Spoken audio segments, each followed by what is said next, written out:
Good evening বন্ধুরা, তোমরা সবাই কেমন আছো? নিশ্চয়ই ভালো আছো, আমিও ভালো আছি। আমার নতুন একটি ব্লগে তোমাদের সবাইকে স্বাগত। যে যেখান থেকে আমার এই ব্লগটি দেখছো তাদের সবাইকে অসংখ্য ধন্যবাদ। তো এখন বিকালবেলা, রোজ তো সকালবেলার রুটিন শেয়ার করি, বিকালবেলাও অনেক কাজ থাকে। তাই বিকালবেলায় যে বিকালবেলা না, এখন সন্ধ্যাবেলা। তা সন্ধ্যাবেলায় যে চা করতে এসেছি, আমি আর ওর বাবা চা খাবো। আর আমি যেহেতু লাল চা খাই চিনি ছাড়া,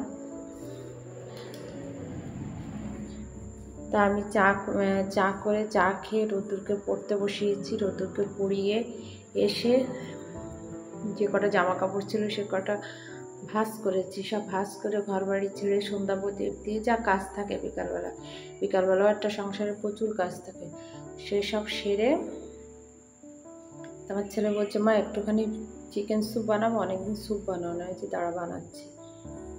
তারপরে অল্পই চিকেন ছিল, আর যেহেতু ও আর আমি খাবো, আর কেউ খায় না, আমার রোদ্দুরও খায় না, বাবাও খায় না, তাই অল্প চার পিস মতন চিকেন ছিল, তাই সেটা দিয়েই স্যুপ বানিয়ে দিই। তাই আমি চিকেনটা আগে ফ্রিজ থেকে বের করে রেখে দিয়েছিলাম।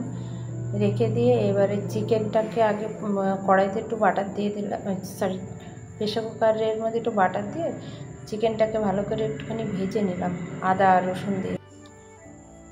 তা কড়াই ভেজে নিয়ে তারপরে জল দিয়ে দিলাম। জল দিয়ে এবার প্রেশার কুকারের মধ্যে নুন দিয়ে দেবো একটু, দিয়ে প্রেশার কুকার 3-4টে সিটি মারো যাতে মাংসটা ভালো করে গলে যায়।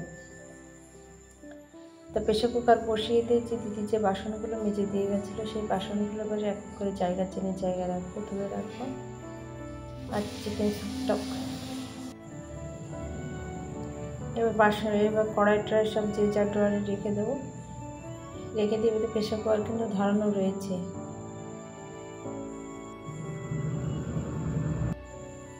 প্রেশার কুকার ধরানো গ্যাস জ্বালানো রয়েছে, প্রেশার কুকার হচ্ছে। তো আমি সেভাবে বাসনগুলো সব গুছিয়ে নিচ্ছি। এক কথা বারবার রিপিট হচ্ছে, আমাদের রাস্তার পাশে বাড়ি তো, আওয়াজ দেখুন প্রচণ্ড গাড়ির আওয়াজ হচ্ছে, সেই জন্য ভয়েস কেটে তারপরে দাঁড়িয়ে ভয়েস দিতে হচ্ছে, যার জন্য তালগোল কেটে যাচ্ছে। তো বাসনগুলো এক এক করে গুছিয়ে নিয়ে এই সন্ধ্যাবেলা স্যুপটা বানাবো।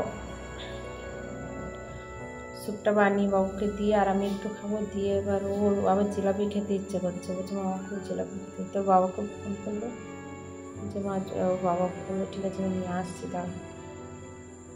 আর রোদ্দুর তো খাবে না, এগুলো রোদ্দুর জিলাপি খাবে।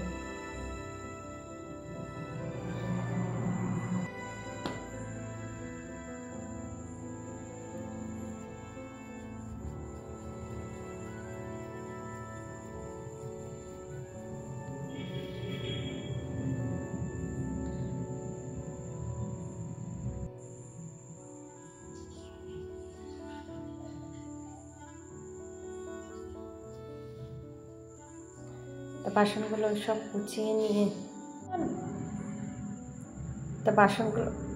বাসনগুলো সব এক এক করে জায়গায় রেখে দিয়ে এবার মাংসটা সিদ্ধ হয়ে গেছে, গ্যাসটা অফ করে দিয়েছি। এবার ছাঁকনি দিয়ে ছেঁকে নেব। তার ছাঁকনি দিয়ে ছেঁকে নিচ্ছি মাংসটাকে। আর এর মধ্যে আদা রসুন আর কী বলে গোটা গরম মশলা সব দেওয়া ছিল। এবার যেহেতু অনেক গরম, এবার একটা চাকু আর একটা কাঁটা চামচের সাহায্যে ছাড়িয়ে নিচ্ছি। এটাকেও মানে ঠান্ডা করে তারপরে ছাড়লে ভালো হয়। আর আমার যেহেতু সন্ধ্যাবেলাটা, আর এখন যদি স্যুপটা না বানিয়ে দিই আবার রাতে আবার রান্না করতে হবে, রাতের খাবার করতে হবে, সেজন্য গরমই তাড়াতাড়ি করে নিচ্ছি। আর সন্ধ্যাবেলা আদার্স যা কাজ ছিল সেগুলো হয়ে গেছে, তা অল্প করে বানাচ্ছি। তাই চিকেনের যে জলটা ছিল আর কি, যেটার মধ্যে সিদ্ধ করেছি, সেটা আবার কড়াইতে দিয়ে দিলাম। কড়াই না, এটা ঠিক বাটির মধ্যে দিয়ে দিলাম, দিয়ে এটা ফুটতে থাকবে। আর এই যে চিকেনগুলো ভালো করে ছোট করে নিয়েছি, তা ফুটন্ত এই যে জলে এটা দিয়ে দেবো, চিকেনটাকে দিয়ে দেবো। আর একটা মেয়েদের কি বলো তো, সন্ধ্যা হোক সকাল হোক সব সময় কাজ থাকে। বিকালবেলাটা হয়তো একটু রেস্ট পাওয়া যায়, কিন্তু তারপরে এটা গোলমরিচ আর গোলমরিচের গুঁড়ো দিয়ে দিচ্ছি। বিকালবেলাটাও প্রচুর কাজ থাকে। তা বিকালবেলাটা যেহেতু ভিডিও করা হয় না, সকালবেলার দিকেই ভিডিওটা করা হয়। তা রোজ তো সকালের দিকে দিই, তাই আজকে বিকালের দিকেও একটা করলাম, যে বিকালেও তো আমি প্রচুর কাজ করি। আমি না, সবাই করে সন্ধ্যাবেলাটা। আর দুপুরে যদি একটু কিছু রান্না থাকে, তা রাতের বেলা একটু চাপটা কম থাকে। তা আমার দুপুরবেলার তরকারি করা আছে, রাতে আর তরকারি করতে হবে না, শুধু রুটিটা করলেই হবে। আর রোদ্দুরের জন্য কটা ভাত করা আছে, ওরতে হয়ে যাবে। আর আমাদের জন্য রুটি করে নেবো। আর বাবুকে স্যুপটা দিয়ে দিলে, এবার ও স্যুপ খেলে, ও খেতে খেতে অনেক রাত, ওর যেহেতু পরীক্ষার সামনে, ও রাত জেগে পড়ে। আর 11-এর সিলেবাসটা অনেক বড় সিলেবাস, মানে সিলেবাস ওরা স্কুলেও রেগুলার যেতে পারছে না এখন। সপ্তাহে তো 2 দিন স্কুলে যায়, বাদ বাকি টাইম বাড়িতেই থাকে, থেকে পড়ে। এবার রাতের বেলা এইটা এখন খেলে, আর রাতের বেলা খেতে খেতে ওর অনেক রাত হবে। আর যেহেতু রাতে জাগবে, তা ওকে বানিয়ে দিয়ে দিলে আমার এই এখন আপাতত আর কোনো কাজ থাকবে না। তারপর আবার অন্য কাজ সেরে এসে তারপর আবার রাতে রুটিটা করবো। তা রুটি, এটা স্যুপটা খেলে অনেকটা সময় পেটে থাকবে। তারপর আবার একটু রাতের দিকে করব। রাতের দিকে মানে ও খাবে রাতের দিকে, আমরা না। আর রাতের বেলা দেখবো আমার খাওয়া দাওয়া করে শুতে শুতে একটু রাত হয়ে, এখন বাবাই ঢুকে রাত 10টার সময়। তারপরে আসার পরে রুদ্রকে খাওয়াতে হয়, আমি খাই, তারপরে খেয়ে রান্নাঘর পরিষ্কার করে, এটা সেটা করতে করতে এই কাজ ওই কাজে, একটা সংসারে তো কম কাজ থাকে না, সেগুলো করতে করতে তো কখন যে রাত হয়ে যায় বোঝা যায় না। আবার এদিকে অনেক রাত করে শুলে আবার সকালবেলা উঠতেই হবে তোমার। যেদিন 2 ভাই স্কুলে যায় না, সেদিন একটু দেরিতে উঠে। আর যেদিন কেউ একজন স্কুলে যায়, একজন যায় না, সেদিনকেও তাড়াতাড়ি উঠতে হয়। একজনের জন্য করলেও করতে হবে, দুজনের জন্য করলেও করতে হবে। তো তোমাদের সাথে গল্প করতে করতে চিকেন স্যুপটা হয়ে গেছে।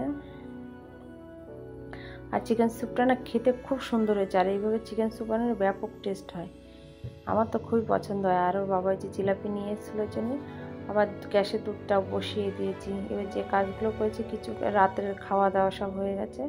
এবার এই বাসনগুলো আমি মেজে নেব। আর যে বাদ বাকি যেসব স্টিলের বাসন যেগুলো ছিল, সেগুলো দিদির জন্য সব রেখে দিয়েছি, দিদি সকালে মেজে দেবে। আর আমি কটা মেজে রান্নাঘরটা পরিষ্কার করে নেব।